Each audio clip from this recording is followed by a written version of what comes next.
We need to talk about what we now know about Charlie Kirk's assassination, his suspected killer, 22-year-old Tyler Robinson, the fallout, and what happens next. Especially because going into and then over the weekend, you had news outlets having to issue retractions and corrections. Right, but as you likely saw, things kicked off on Friday morning when you had Trump going on Fox News and announcing that a suspect had been taken into custody. Then, not long after, Utah Governor Spencer Cox confirming the news at a press conference and revealing Robinson's identity. And they apparently got him because he confessed or implied that he had committed the crime to a family member. But then that family member contacting a family friend who told the sheriff's office and encouraged Robinson to turn himself in. And on Thursday night, he surrendered to the police in the city of St. George, right where he lived, about 250 miles southwest of the campus where he allegedly killed Kirk. The men booked on suspicion of aggravated murder, felony discharge of a firearm causing serious bodily harm, and obstruction of justice, with a judge ordering that he be held without bail, and he's expected to be formally charged by local prosecutors tomorrow. And that's as authorities have come out with a bunch of new evidence appearing to tie him to the murder. Right, one, according to the FBI, Robinson wrote a note before the shooting saying that he had an opportunity to take Kirk out and was going to make use of it. Two, his DNA was reportedly found on a towel wrapped around the rifle, believed to have been used in the shooting, as well as on a screwdriver found on the rooftop where the shot was fired. And three, you now have the Washington Post reporting that a Discord account belonging to Robinson reportedly sent a message in a group afterwards saying, "Hey guys, I have bad news for you all. It was me at UVU yesterday. I'm sorry for all of this." And as of now, it's believed that he acted alone, with Cox saying that officials didn't have any information that would lead to any additional arrests. Also, as far as anything that could give more insight, you had Cox saying back on Friday that Robinson's family members had told investigators that he'd become more political in recent years, and you had one claiming that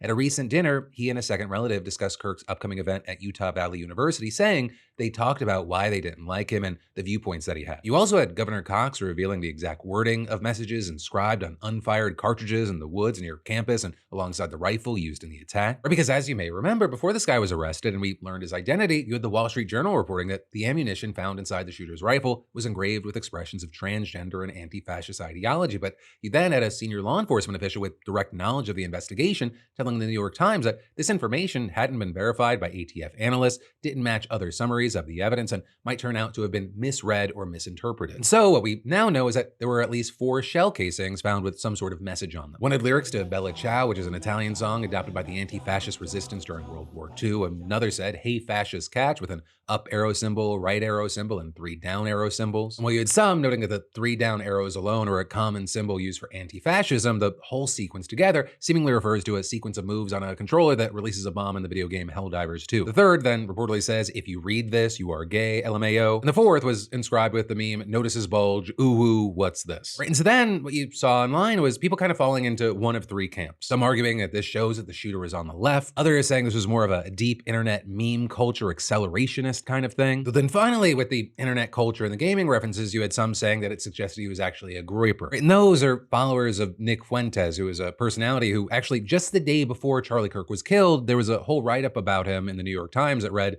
"Nick Fuentes, a white nationalist problem for the right." And so for those in the camp that were pointing this way, they said, hey, Bella Ciao, for example, that they claimed is something that the group adopted kind of as a meme. It would show up in playlists meant for the group. Though notably with that, you had Fuentes telling Axios he's never heard of that song before. But then also you had people arguing that these groypers, they've long criticized Charlie Kirk. Because while you had many on the left saying that Kirk openly espoused racist, homophobic, transphobic, and misogynistic views, for the groypers, for the most part, he was seen as too moderate. But with all of that, you had Fuentes publicly condemning Kirk's killing, and he posted on X that my followers and I are currently being framed by the mainstream media based on literally zero evidence. And then with that writing, after the left gunned him down, they celebrated and justified it. They said I was next. Now they are blaming me. These people are pure evil. And with all that said, as far as where this shooter reportedly landed, he reportedly wasn't affiliated with either political party. He never voted in an election. His parents are both registered Republicans who voted in the 2024 election. But in a Daily Mail interview on Friday, his grandma said that the family supports the MAGA movement, saying, "Most of my family members are Republican, don't know any single one who's a Democrat." With there then also being these photos from his childhood showing his family taking him and his brothers on trips to shoot guns and check out weapons displays. Then this weekend, you had Utah Governor Spencer Cox speaking to several media outlets and pushing back against the idea that he was on the right. It's saying, yes, Robinson comes from a conservative family, but adding his ideology was very different than his family. And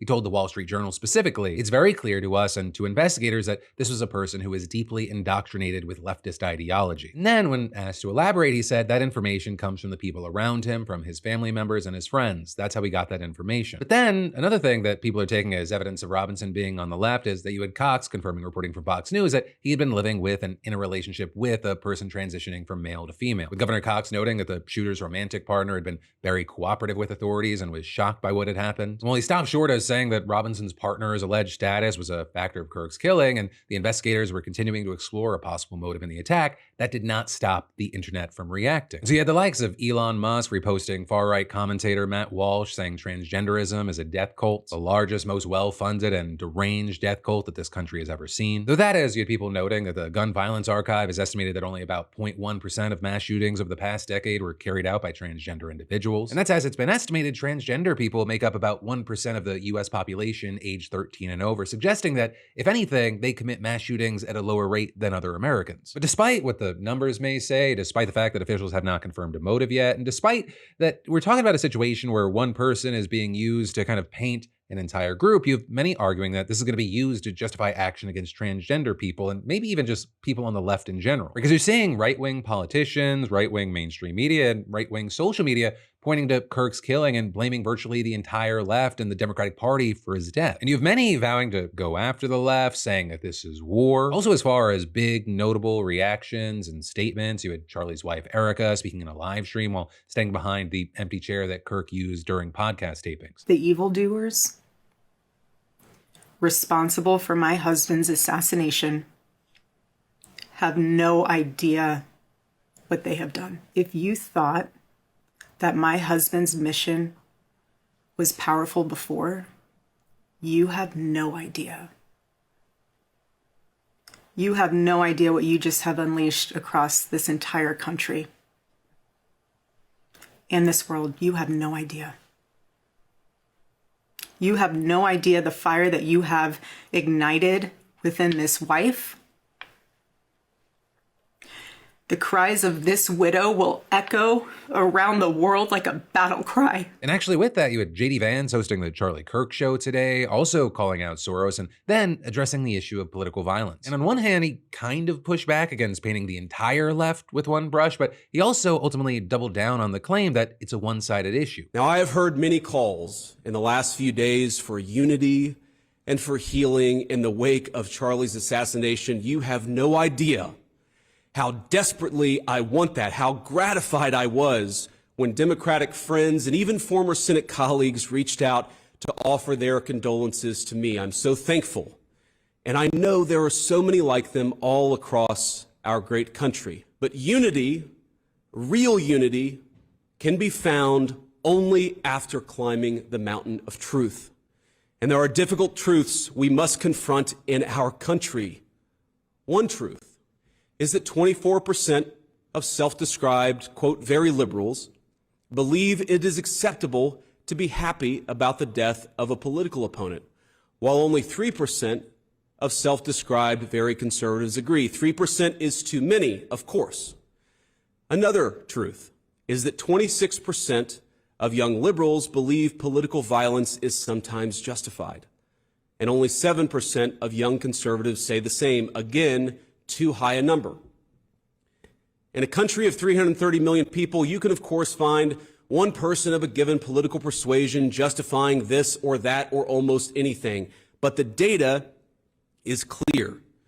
People on the left are much likelier to defend and celebrate political violence. This is not a both sides problem. If both sides have a problem, one side has a much bigger and malignant problem. Right, and as far as those numbers, Vance appears to be referring to a YouGov poll that was conducted after Kirk's shooting. Now with that, you also have YouGov noting that the way that Democrats and Republicans respond to questions about political violence, it changes when there's an act targeting their own party. But with that, one, Democrats were also more likely to say that violence could sometimes be justified in a poll back in June, although by a smaller margin. Though two, aside from the polling, when it comes to actual violence taking place, we are seeing that this is a both sides problem. We've covered numerous instances on the left and the right. But then with all that, as far as action that we've seen from the Trump administration so far, you've had Defense Secretary Pete Hegseth saying the department is closely tracking any military personnel who celebrated or mocked Kirk's death. You also had Secretary of State Marco Rubio similarly saying that the State Department would strip visas from anyone doing the same. And then as far as Trump, he's vowed to punish, quote, each and every one of those who contributed to this atrocity and to other political violence, including the organizations that funded and supported. Though also, a really big thing here is that Trump's really only focused on attacks against conservatives and his allies, right? And that even even though the wave of violence that we've seen in this country, it's been across the political spectrum. It's targeted Democrats and Republicans alike, but Trump, he's really only doubled and tripled down on this. Right on Friday, he seemingly excused extremism on the right by arguing they're just motivated by a desire to reduce crime. The radicals on the right